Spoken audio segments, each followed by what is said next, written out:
Mr. Chouhan, to begin with, I'd like you to tell us more, our viewers more about what the Waves Index is and what sort of gave NSE the idea to launch an index which focuses on the media and entertainment industry. Waves Index is an index created to represent the creative industry in India.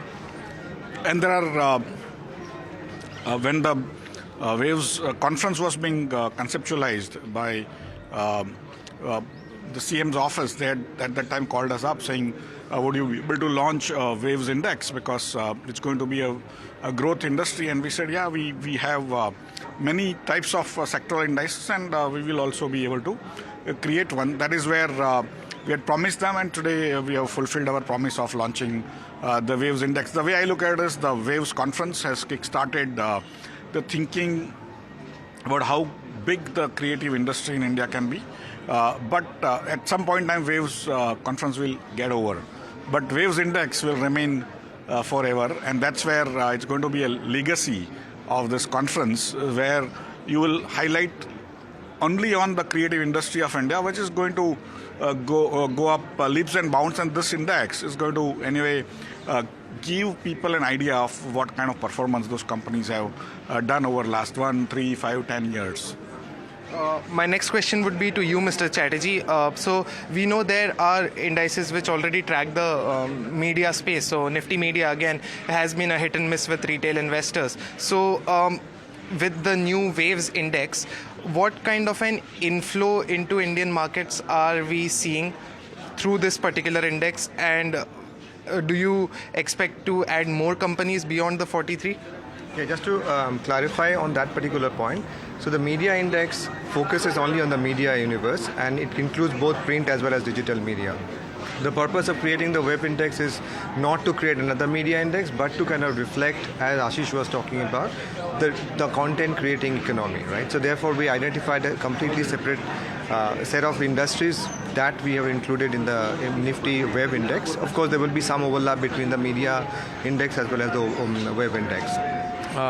And we have kept it open. So there are, as and when more companies get listed or are permitted to trade on the National Stock Exchange, we will apply our own criteria, and then if they qualify to the criteria, we will be happy to include them in our index as well. And sir, inflows, what kind of inflows do you see? Well, that is for the industry to kind of go and create. But of course, I think there is a lot of optimism about the inflow and the industry per se, and it is opportunities. I think that is one of the reasons that we have created the index. The index will also help us track and monitor that how investors are feeling about this new economy, and of course it will also inspire the content creators to kind of join the web.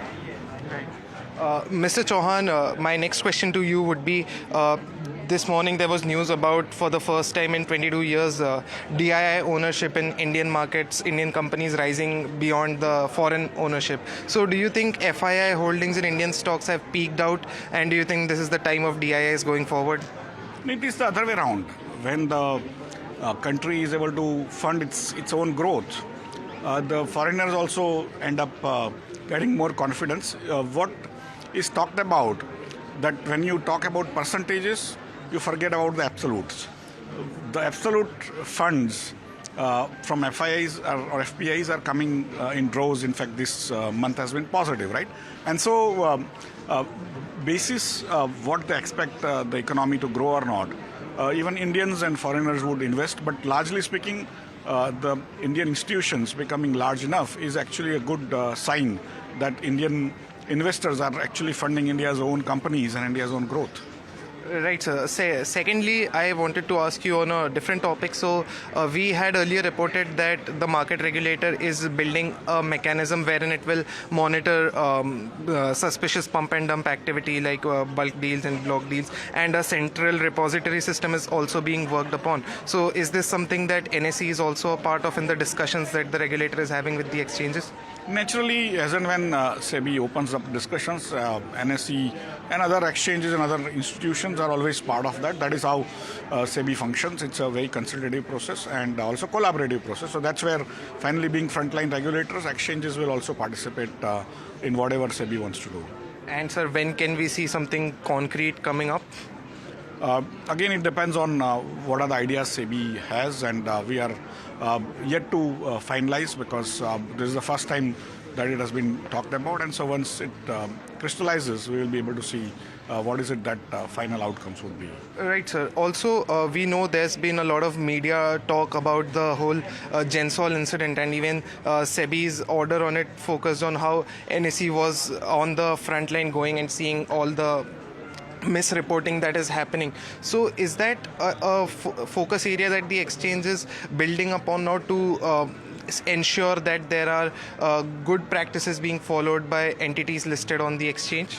In a way, if you look back for 30 years of NSE's history, NSE has been the frontline regulator, and most of the work in investigations, inspections, other things actually happen at NSE's end, including the disclosures. And that's why these things have to be done is because the bad practices have to be eliminated, the good practices have to be promoted in terms of the infrastructure, in terms of the information being given to the investors, and that's where NSE is always focused on that. That's where number of investors investing in India, Indian stocks, has gone up from 1 million to now 110 million. That is 10 lakh to 11 crore people over 30 years. And the market capitalization of India has gone up from 3,80,000 crore to now more than 400 lakh crore over last 30 years. Is largely because NSE has been trying to ensure that the best practices come in, and of course that all that information which NSE gathers is available to the regulator,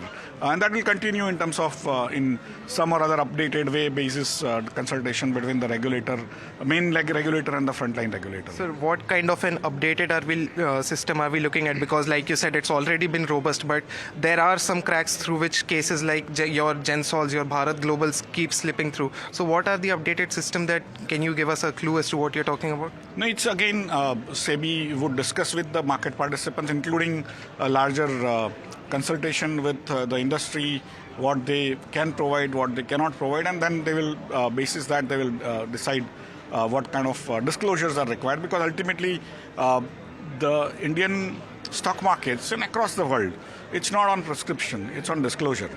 And that's where the companies have to give disclosures, and it is assumed that the auditors and the managers and the board are fully doing it honestly and correctly in a transparent, fair way.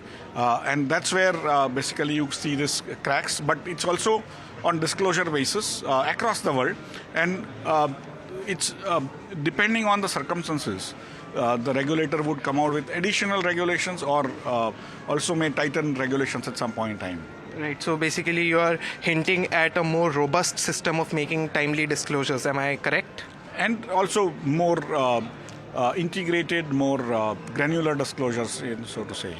Right, so lastly, I know I keep touching on this topic every time we meet, but any updates on what's happening on the conversation between the regulator and the country's, the world's largest stock exchange regarding its market debut? No, we have already market, so we don't have to do debut. But in terms of listing, if you are hinting towards listing, we have heard Honorable Chairman SEBI, I think 2 days back, in many interviews, that he's very positive, and we have, of course, applied for the no objection certificate for preparing our DRHP. So once it comes, we will be able to go with our, and of course, our DRHP to be filed, and then there are processes. And that will take some time, but if effectively we are still awaiting the NOC. And will you be probably looking for a confidential DRHP filing, or would it be a normal disclosure, if at all it comes to that? It would be basis the advisors and the investment bankers that are appointed, because largely speaking this will be an offer for sale. So the investors who are selling would be basically taking some of these calls.